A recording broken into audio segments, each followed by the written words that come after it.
passed a resolution. It's unlawful to molest, kill, trample, or harm the White River monster. 1973. I talked to Cloyce Warren, who took that photograph. I said, Cloyce, what was it? He said, Mr. Hovind, honestly, I don't know. He said, I had a whole bunch of pictures from the last roll of film I took. He said, I took them all into the newspaper there in Newport, Arkansas, and said, here, you've been laughing at us for claiming there's a monster in the river. By the way, the river there's 100 feet deep. I said, here's a roll of film. I haven't even opened it. You guys develop it, and you'll see the pictures are right on there. Well, the guy at the newspaper didn't realize it was color film and developed it with black and white developer. Ruined the whole roll. So Cloyce went out and got 1 or 2 more pictures. He said, they're not near as good as the other ones I had. I'm sorry. In 1972, I believe, there was a flood that filled in much of the river. These pictures were taken in 71. Arkansas Senate passed a resolution in 73, a couple years later, to protect the White River monster. Off the coast of Jupiter, Florida, there have been many reported sightings of creatures there. One guy wrote me this letter. He said, Dr. Hovind, during the 50s, I was flying off Jupiter, Florida, where I lived. I was 7 or 8 miles out over the Gulf. The water was glass calm. Suddenly, I saw an animal. Its head came out of the water. Its eyes stayed trained on me as I made another pass. It appeared to be 30-plus feet long. Having seen the creature taken by the Japanese fishing boat, and later the drawing of the National Enquirer, I would say this is the same creature. I didn't tell anybody for fear they would think I was nuts. I was working for Pratt & Whitney Aircraft Company with high security. Later, my brother and I caught a pygmy sperm whale for the Miami Sea Aquarium, Captain Gray. I hope this will further support your belief. I get letters and calls and phone emails like this just about every week. I've got huge files of people who claim they have seen something that appears to be a dinosaur in this century. There's a big lake between New York and Vermont called Lake Champlain. Many folks claim they've seen the Lake Champlain monster. I talked to Sandy Mancy that took this picture. I said, Sandy, do you think you saw a dinosaur? She said, oh no, I know I saw a dinosaur. She and her husband and 2 kids watched it for 10 minutes. We'll put at the end of this tape her interview that I did with her describing the creature she saw, a plesiosaurus. 58 people in Lake Champlain saw what appeared to be a creature 30 to 35 feet long swimming off the port side of the boat 200 feet away. They saw it for 5 minutes. The skipper said, don't tell me it's a fish. If it was, it weighed 3,000 or 5,000 pounds. Discover Magazine ran that article. There are stories in the Bible of dragons in the sea. The dragon in the sea, mentioned in Isaiah 27. In Pensacola, Florida, where I live, back in 1963, 5 teenagers, older teenagers, decided to go scuba diving on the Massachusetts. One of them came back. He made that sketch. He was frantic. He said, that thing ate my 4 friends. Here's the story as he told it. They were scuba diving on a sunken ship called the Massachusetts. I've got page after page after page of interviews, stories and things about this creature, but he said, we were an Air Force rescue raft bound for a sunken ship a few miles off the coast. Midway out, we got caught in a storm and dragged out to sea. When the storm cleared, we were in a dense fog. We began to hear strange noises, rather like the splashing of a porpoise. Also, a sickening odor like dead fish. The noise got closer to the raft, and we heard a loud hissing sound. Out in the fog, we saw what looked like a long pole about 10 feet high, sticking straight up out of the water. On top was a bulb-like structure. He said it bent in the middle and went under. It appeared several more times, getting closer to the raft. The silence was broken once again by something out of the fog. I can only describe it as a high-pitched whine. We panicked. All 5 of us put on our fins and went into the water. Keep together and try for the ship, I yelled.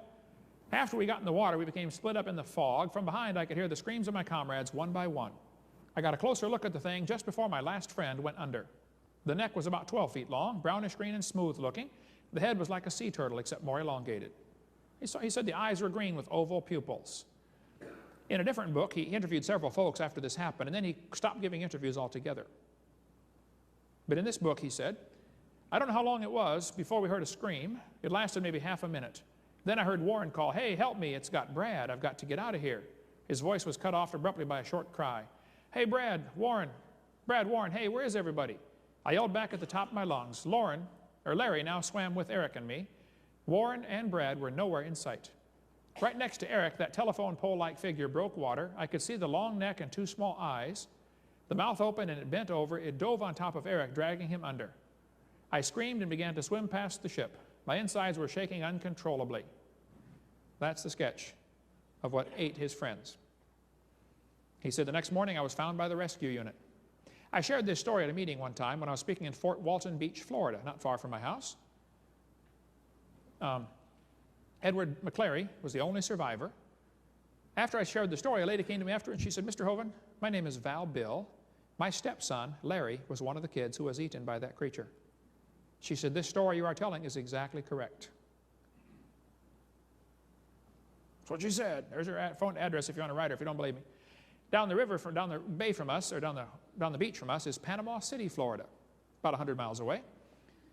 I was speaking down there, and a youth director came to me afterwards. He said, Brother Hovind, I'm a youth director at a Lutheran church. He said, my youth group was in the van driving across the bridge in Panama City, and we saw a creature just like that one you've got in your book down there. He said, the kids all saw it. Everybody saw it in the van, but they all said, man, if we tell anybody, they're going to think we're crazy. There have been many reports like this. Who knows how many have not been reported? I interviewed a lady who grew up in Panama, Central America. She said she was riding her horse along the ocean, on the Pacific Ocean, and she saw a plesiosaur. She's married to a pastor who's a Baptist pastor in Arkansas now. I interviewed her, been several winters ago. I have interviewed probably 80 people face-to-face who said, look, I've seen one. There have been 20,000 reported sightings in the last century. There have been reports of pterodactyls still alive. In Africa, they call it the Kangamato. In Kenya, they call it Batamzinga. That's their name for it. I was sitting in my office one time, and the phone rang, and this guy said, Mr. Hovind, my name is, they call him Steve. He said, my African name is real long, so they call him Steve. He said, I'm on the Kenya Olympic running team. I'm over here in Baton Rouge, Louisiana, and I'm going to school at Louisiana State. He's graduated now and gone. I don't know what happened to him. He said, you mentioned in your seminar that I just saw that pterodactyls might still be alive. Here's one here on the table. There have been many reports of pterodactyls, and I mentioned this in my seminar. Steve said, Mr. Hovind, I'm from Kenya, and I want you to know we have those creatures in my village. He said, they're only about a 4-foot wingspan. He said, they've got a bump on the back of their head. He said, why do your schools in America say they lived millions of years ago?